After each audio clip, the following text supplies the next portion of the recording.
Hello everyone, Luke from FPL BlackBox here, or at dis_FPL. I'm just going to bring you my current draft as it stands. And this is probably I'd say my most sensible one, more boring one. So sorry about that, but ultimately I don't want to just clickbait with stuff on this. It might be the one I end up going with, but with so much still to be unravelled in terms of team signings, striker situation. This is kind of like my safety net. However, there is one player in here that we'll get to at the bottom that, if the move doesn't go through, then I'll have to chop and change it. I think just a general advice, if we get to the start of the season and you've got players in your team that, even if they've just been signed by the other team and you expect them to be like a starter for that team, it may not happen straight away.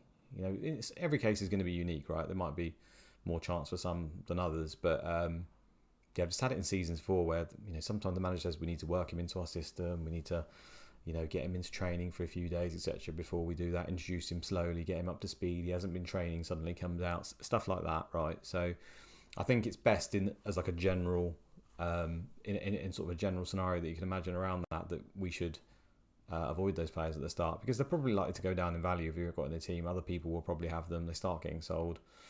And suddenly it's transfers you've got to make and blah blah blah. I mean, that might not matter if they come back soon and they start performing, you get that value back, but I don't want to be carrying any worries at the beginning of the season like that when the player base is so active. So if we get to start and there's any uncertainty around my players, something I told myself from the last few years is that I was one of the people who had Barco, for example. I didn't fall for Quansah, luckily, but I did fall for Barco. Cheers, Az. I don't want to be in a situation like that again, because things crop up, right? So try and play it as secure as I can, and I won't have them in my team. Talk you through my thoughts while I'm going through my draft. As you can already see, there's Keller at the top. Thinking behind that, I don't know if it needs too much explaining. I just don't really want to spend more than 4.5 on my goalkeepers. The fact that, spoiler alert here, Dubravka is 4 million and probably going to be the starting goalkeeper. Just means that you've got two playing goalkeepers. Out of the 4.5s, I probably think Keller's best. I know that Brentford obviously changed manager.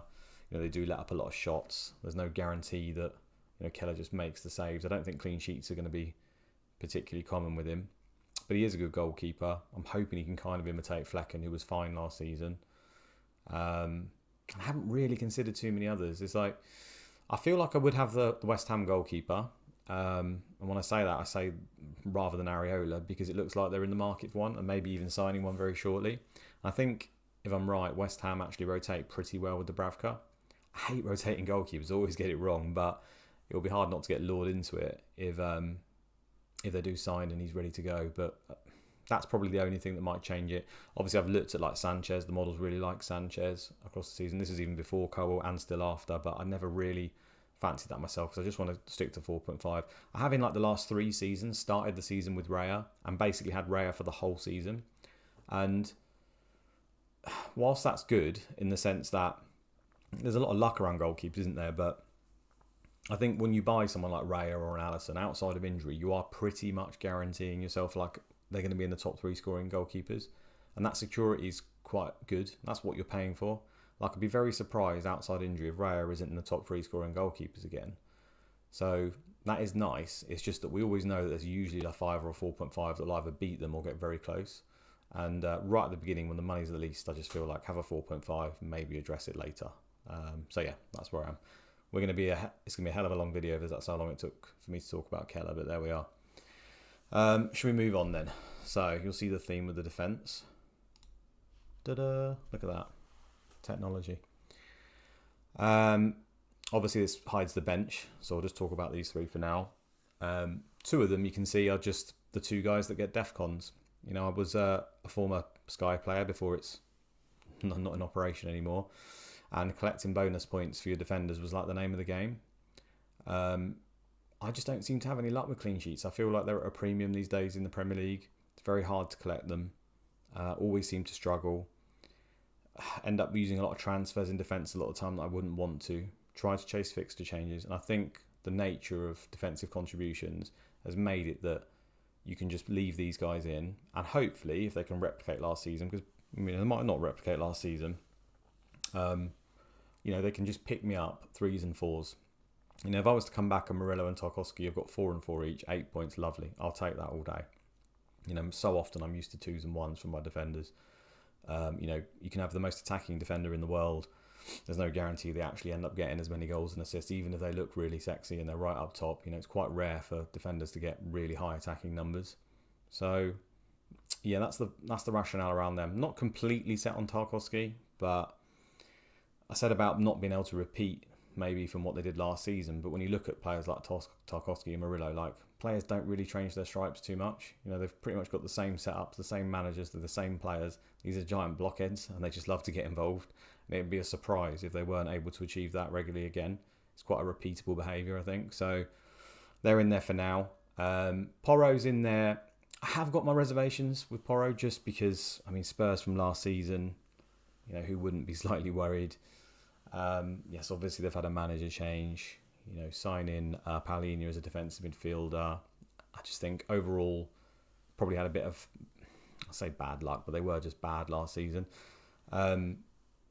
Yeah, I just think the fixtures as well, perhaps with Porro, they're just so good. Like if you put it into virtually any model that you want to, and you've got Porro's minutes vaguely accurate, he comes top over like the first 5 or 6 weeks for expected points. And although I've got slight reservations, like who am I to argue with it if everyone's saying that that's what's going to be the case? And I really do like him as a player. Don't get me wrong, I think he's fantastic. It's just I wanted to go down that defensive contribution route if I could.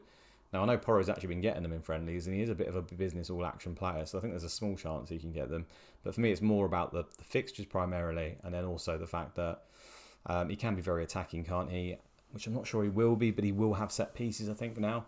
The unfortunate injury to Maddison probably even boosted his stock slightly, Porro, that he might take more. And, you know, I think last night versus Bayern, they lose 4-0. I just clicked on Stats Bomb, and it's a tiny sample talking about there was like one big chance created by Spurs, and it said it was created by Porro. Like, he is just a very creative player.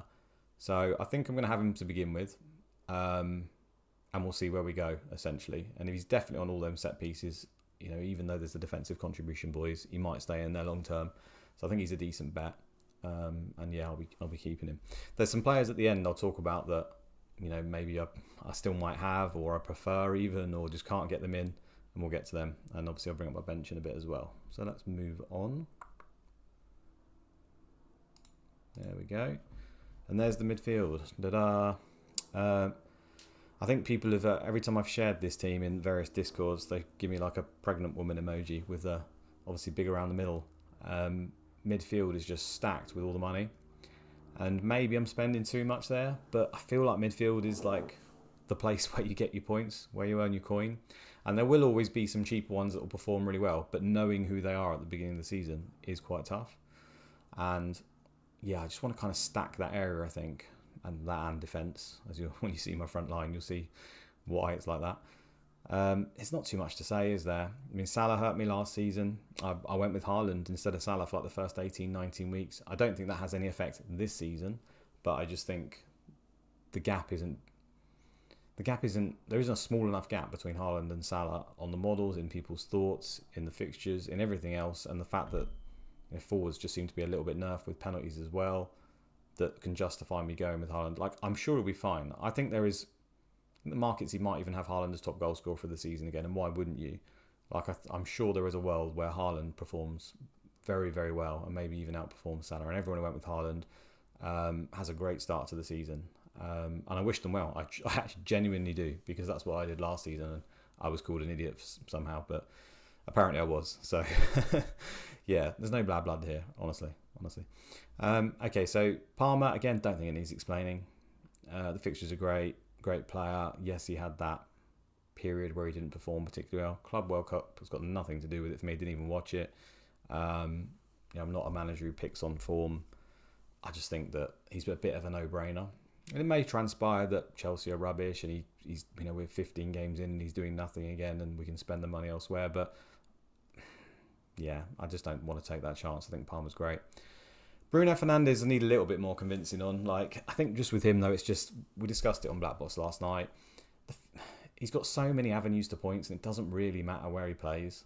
He's probably going to take the vast majority of the set pieces. Might share some with either Cunha or Mbomo, but he's going to take the vast majority. he's going to pick up DEFCONs every now and then. He even picks them up in number 10 when we sort of look at the individual games and data. He can do that. It looks like he's on penalties, though both of the players were on the pitch when he got them. I know he's got a penchant to occasionally give one away, but that's great that we got that information that he looks like he's certainly on them, at least to start with. He's just going to play every game. So there's part of me that thinks don't start with Bruno Fernandes because the fixtures are pretty bad. But like I talked at the beginning, I don't really want to book transfers in, and I'm fairly sure that I will want him.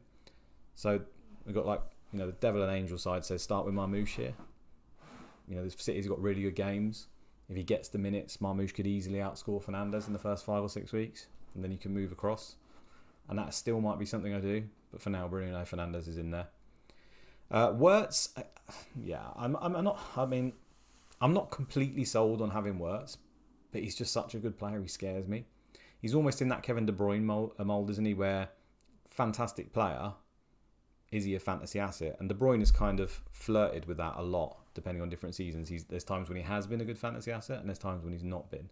And there's a part of me that worries that Wirtz won't score enough goals to be worth 8.5 million when you've got people that do score goals that are cheaper.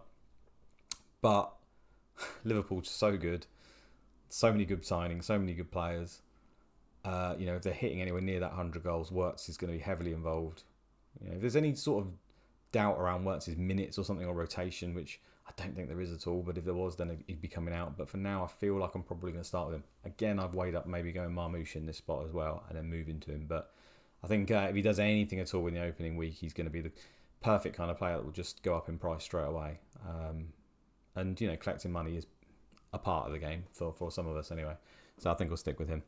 Sarr, I talked about him last night on BlackBox, but if you missed it, I'm not 100% set on Sarr, but people seem to. I don't know if people have looked into it properly, and he's very good on the models, but he's not recommended as, say, one of the first 6, 7, 8 midfielders I found a lot of the time. So maybe it's just my bias, but Sarr last season, he was 4th. I'm just looking at my notes over here. I don't know this off by hand. He was 4th mid behind Salah, Palmer and Diaz for non-penalty XG last season. So I like goals for midfielders. The 4th out of all midfielders behind Salah, Palmer, Diaz for XG. And he's 6.5 million. So bear that in mind. That's cheap. He's basically a striker, isn't he? His non-penalty XGI, so that including the assists as well, potential, was behind only Palmer and Salah. Top 3 in the game, 6.5 million. Look how pricey Salah and Palmer are. Now, there's no saying that he'll repeat that. And I know some criticism that's been put at Sarr is he's not able to finish as well. Not being able to finish as well as Salah and Palmer's. There's no slight, is it? That's most players in the world, I would suggest. But the potentials there are like backing the people who have got that data. The injury to Nketiah as well. I don't think they have much competition in his spot. Other sort of things were pointed at him that he gets subbed a lot. And he did get subbed a lot, but he actually had better minutes per game than Morgan Rogers when I was looking before. Only slightly. Morgan Rogers obviously wasn't completely nailed to start the season. He was in terms of starting, but in terms of he kept coming off. So he doesn't get subbed all that often. And like I say, there's not much other options. So I'm really tempted to go with Sarr. I know the fixtures aren't the best. They're a bit of a mixed bag. So my other thought is just go with Anderson, who I think is an absolutely great pick. And I'm actually worried not having Anderson, which is a strange thing to say. I never thought I'd be in that situation. Anderson might just pick up those 3s and 4s from Forest in that spot and outscore Sarr if he doesn't manage to get those goals. And I could quite easily see that happening, especially with the fixtures. But this part of me just wants to back Palace. There's other bits of information. There's an article I saw today about Glasner's come out. I really like the manager saying we're looking fantastic in training. At a much higher level than we were last season. And this has been a thing. Palace were heavily favoured at the beginning of last season, weren't they? After a fantastic end to the previous season, and then they were just bad. And then by the end of this season, they looked like a proper team again and were doing very well. So maybe there's something in them being very slow starters, and they work towards it. But the manager's coming out saying, no, do you know what? We are looking on fire at the moment. And just to back that up, I was looking at stats for Palace. So Palace, open play, XG, for the last 19 games of the season. So I just went for halfway just to try and show a trend. They were the 4th best team for open play XG. So only Liverpool, Man City and Newcastle were actually better in terms of that open play XG. So just a really well put together attacking unit. There's not, but they haven't made hardly any signings, any changes really. So yeah, that might be a bad thing because if you stand still, then you actually drop, as they say, if you don't add extras, and there's a chance they lose Eze, which could have a negative effect, but you also potentially could give more of a goal share to Sarr. But for now, I'm on Sarr, and I really think he's probably quite underpriced and under the radar. It's because he's unlikely to get defcons, he doesn't have corners, doesn't have penalties, so normally I'm kind of allergic to those kind of players, but I'm seeing him as essentially like a shadow striker really, and just hoping that he can get those goals. So that's a lot of talk about Sarr, but that's why he's in my team currently. Let's move on to forwards. Look at that eyesore. Doesn't look great, does it? Thiago and Strand Larsen. I just don't like forwards. I think there's so many questions around them. I think the value's kind of been stripped out of them a little bit. Thiago, he could just not be a particularly good player, for one, in this league, because he's barely been tested. He could be very negatively affected by the ACL and not the same player he was. It could be both of those things. Or it could just be that, assuming Wissa goes, he's in as number 9. He's likely to take penalties because they don't seem to have anyone else. And it's just hard not to be value there. I don't expect him to be able to repeat what Wissa's done, but Wissa's numbers were ridiculous last season. They were so good. And if you can even get slightly close to that for 6 million, I'll take it. I don't expect that. The worry here as well is, even if Wissa goes and Thiago starts the season, there's lots of talk about getting Wissa a replacement. Now, it's going to depend, I would suggest, on how good that replacement is. If it's a player better than Thiago, then obviously I would imagine Thiago ends up getting benched. If it's a backup to Thiago, then fine, but we might not even know that information. So, yeah, kind of wrestling with that one. If I have to change Thiago, it kind of messes with the whole team because I'm not really happy with anyone else below his price. Like, I'd love to have Muniz at 5.5. I think he might even start the season as Fulham, so I could be tempted there. Perot's another one as well, 5.5 million. Could be tempted there. I know probably the better answer might be just to go Beto and then worry about Barry later, but it doesn't really fill me with confidence. And I like the teams that are able to create high levels of XG, and Everton don't strike me as one that can. So if anything, I'd probably end up going up from this place in terms of value and start looking at the 7s, the 7.5s. And obviously there's a person I'm going to talk about at the very end that I'm missing that a lot of people will have that scares me as well. So maybe look to go right up to 9 million.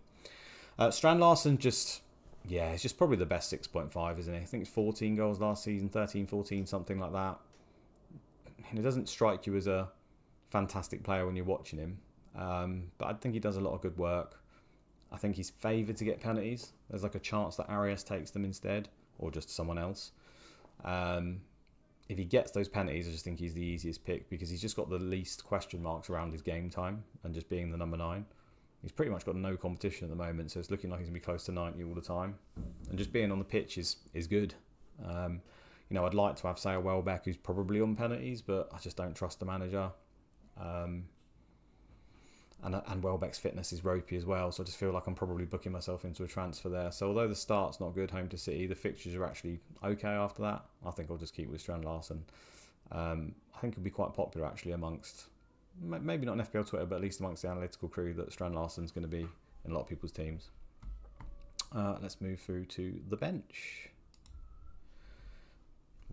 There we go. So not different from the majority of people's benches, I would imagine, in terms of a few of the names. So Dubravka in goal, 4 million playing goalkeeper, probably nothing more to say there. Steve or Esteve or Electronic Steve, not overly enamoured with that. I feel like Burnley are going to end up getting battered. Sorry, Burnley fans, and probably would prefer like Rodon or even Goodmanson as the 4 million. But he sort of covers the weeks that my other defenders have bad games better. So it's not like it has to be a long-term thing. When I get to wildcard, maybe I can swap that round. But the theory here is, at least, if he's going to concede 1 or 2 goals and he has to come into my team, then, maybe he's picked up those 2 points in DEFCONs, which he seems to be very good at last season. So, it won't be a net negative and he can just fill the hole essentially and get 2 or 3. So I think that's fine. Mark Guy, I don't know how you say that, but Showed flashes at Chelsea that looked like a decent player. Don't know if he's going to be a starter. Essentially, I'm treating it as a dead spot. If he ends up starting, then fantastic. Happy days. They've got such good games to begin with. If he's playing 70 minutes, I might even throw him in rotation every now and then. For example, if the manager come out and said he's going to start game week 1, home to West Ham, I'd probably start him over Strand Larsen. I think more likely he's probably to be the sub, but honestly, I don't know. That spot will be dead if he's not there anyway. I'm almost certainly only going for 2 forwards. So either way, may as well go for the one I think has probably got the most game time. Lacroix, or however you say the name, so I'm very bad at pronunciations. Again, he's just another DEFCON person. Rotation works well. I'm backing Palace, as I said before. So I think he's going to be in. Other options there that I've looked at are Anderson from Fulham. He also has good DEFCONs, and he's a 0.5 cheaper if I need to save it. So I could look at him as well. He's definitely an option for me. But yeah, that's the team at the moment as it stands. Going to just people that worry me, there's some obvious names that I think I'm missing that a lot of people will have. Not that I never look at ownership. It's just the vibe you get, right? Or other players I think are good, and I've seen other people mentioning are good as well, that scare me. I don't really ever care about the fact that they're high owned. It's just that I think they're good, and I'd be scared to not have them. So Van Dijk's an obvious one. The fixtures aren't great, so we're kind of playing the chance that he's not. These other guys are able to keep up with him with their DEFCONs. But it's almost like, I said it with Bruno Fernandes, do I really want to be booking in a transfer for Van Dijk? 'Cause I'm pretty sure I will want him at some point. But can I afford to get away with not having him at the beginning of the season? So at the moment I'm thinking yes, I can. But he does scare me because I think he's a very, very good player and he'll be a great option for the whole season. The other part of me thinks that in game week 7, I think it is, Arsenal's really good fixture run starts. And I'm likely to want Gabriel. I know he doesn't get the DEFCONs, but I just think how good Arsenal is in defence, and his goal threat just make him just a fantastic pick. So likely, if I was to have Van Dijk, he would move to Gabriel in 7 anyway, unless I could manufacture the funds elsewhere. So we'll see. But he does give you that route to go straight to him, doesn't he? So we'll see what we do. But at the moment, he's not in. Other names, Anderson already mentioned midfield. Over Sarr to generate $1 million, that may still happen. Just going to be fine sitting there, isn't he? Works well in rotation, good games. Watkins already talked about. I think with Watkins, I love Watkins as a player. I think he's really, really good. I also do think he's got penalties, and obviously he's fire pre-season. So I think a lot of people will say you're silly. Sorry if you can hear that in the background. There's some idiot in a plane doing loops in my garden apparently. Hopefully Mike's not picking it up. Start shouting. Where was I? So yeah, Watkins, love him as a player. Started the season well. Even semi-support Aston Villa. My dad is a Villa fan, been to loads of their games.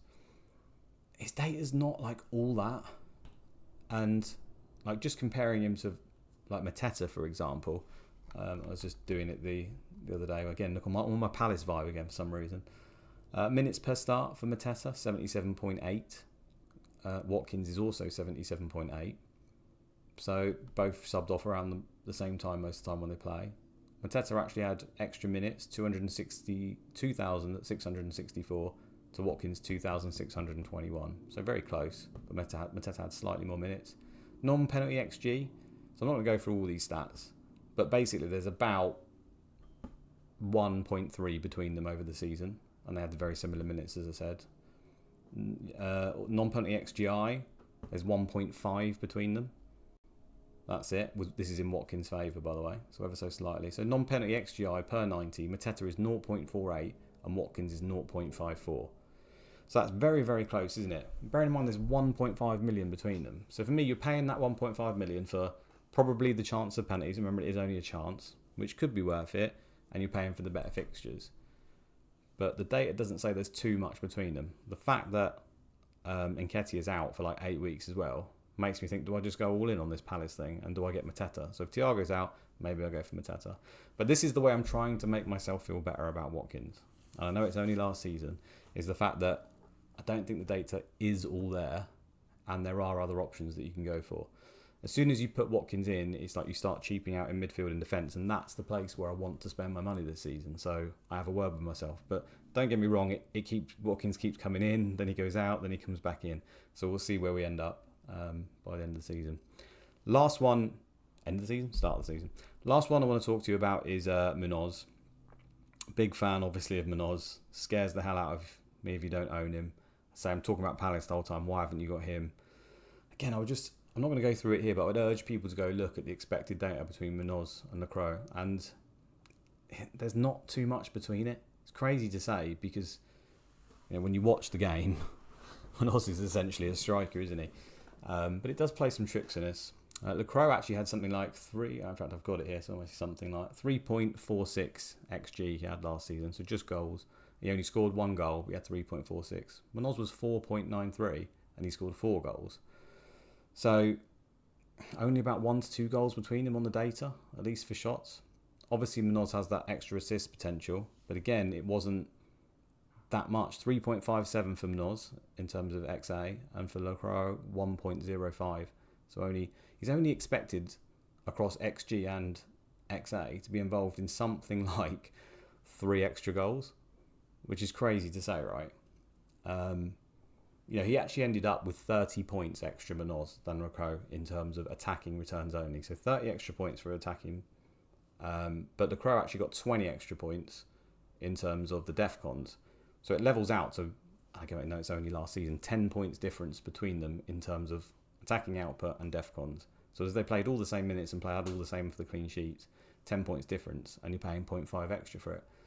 Now, do I expect that to be the case? I think there's some luck involved with centre-backs and how much XG they'll generate. It all comes down to those set pieces ultimately, doesn't it? Does the ball find the head? So there's a lot of luck there. And Munoz, he could go up a level. He could generate way more XG because he's in the right positions to do it. So I'm not for a second saying that he's going to match him in attacking data. I'm just saying that it's hard really to justify that 0.5, even though I really, really want to. So maybe I still end up doing that. I bring Munoz in. Maybe it's like Pedro Porro quickly goes to Munoz and I even go for 3 of them if I don't end up going with Sarr, and I bring him down to Anderson. So he's very much in my thoughts, but I'm justifying it to myself at the moment to say that, no, do you know what? Munoz might be the exciting pick, but the Crow can actually get close to him. And last season's data showed us that. So hopefully it can repeat. Anyway, I hope you liked me talking through my draft. Sorry, it probably went on a bit too long for what I wanted anyway. I was aiming for 15 minutes. I think we're nearly up to 30. But yeah, let me know what you think in the comments. Am I missing anyone? Anything I've said just been stupid? I'm sure there's a lot that I've said that's stupid. And if you wouldn't mind dropping a like and subscribing if you enjoy the content, that would be great. I'll see you guys on the next one. Thank you.